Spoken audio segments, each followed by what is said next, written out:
আজকে সকালবেলা না প্রচণ্ড রাগ উঠেছে যে প্রত্যেক দিন ঘুম থেকে উঠে মুখ ধুয়ে রান্নাঘরে চলে যাই। আজকে রান্নাঘরে যাব না, আজকে মুখ টুক ধুয়ে ভালো করে চা বানিয়ে বারান্দায় নিয়ে বসে পড়লাম, চাটা খাবো। কিন্তু জানো তো, মানুষ অভ্যাসের দাস।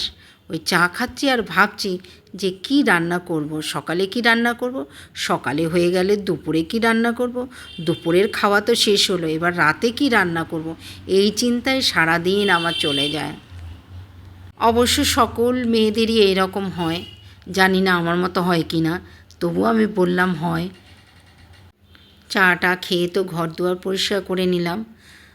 এবার ফ্রিজের সামনে চলে এলাম সবজি বার করতে, দেখি কি সবজি আছে, তাই দিয়ে ঝটপট সকালে কি রান্না করা যায় সেটাই আমি খুঁজতে থাকি। যেটা খুব তাড়াতাড়ি হয়ে যায়, 9টার মধ্যে রান্না করতে পারবো, সেই সবজিই আমি খুঁজতে থাকি।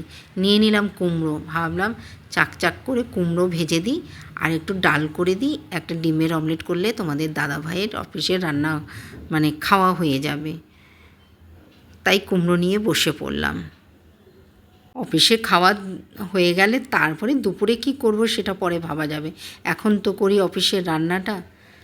তাই কুমড়ো ভেজে দিলাম তোমাদের দাদাভাইকে, ডাল দিলাম, ডিমের অমলেট দিলাম, খেয়ে চলে গেল। এবার আমাদের রান্নার চিন্তা কি করা যায়। তোমাদের দাদাভাই চলে যাওয়ার পর ঘর দুয়ার আবার গোছাতে আসলাম। দেখো পুরো খাট জুড়ে জামা কাপড় পরে আছে, কালকে অনেক কাচাকুচি হয়েছে, সব ছাদের থেকে এনে এই খাটের মধ্যে ফেলে রেখেছিলাম। আর ইচ্ছে করছিল না কালকে বিকেলে ভাঁজ করতে, তাই এখন একটু ভাঁজ করে নিলাম, কারণ সকালের মোটামুটি হয়ে গেছে। এখন দুপুরে আমি খাবো তো, যা হোক একটা করে নেব। কিন্তু ঘর দুয়ারগুলো একটু ঠিকঠাক করে গুছিয়ে নিই, না হলে তো আর হবেই না। তাই স্নান টান করে দেখো পুজো দিতে চলে এলাম।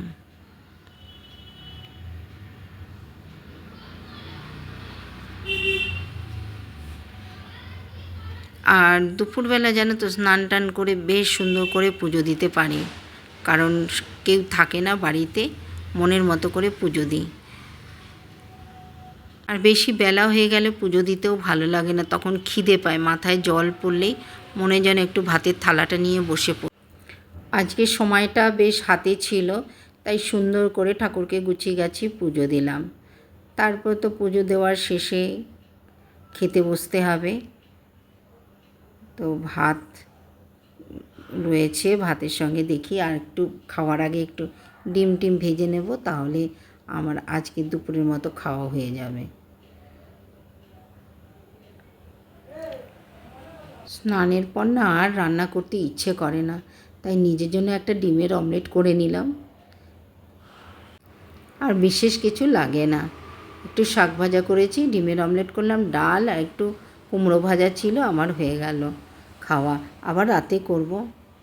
যাই হোক, ব্লগটা তোমাদের কেমন লাগলো কমেন্ট করে জানিও, ভালো লাগলে লাইক কমেন্ট শেয়ার করে দিও। আবার নতুন ব্লগে তোমাদের সঙ্গে দেখা হবে। আজকের মতো আসি, টাটা।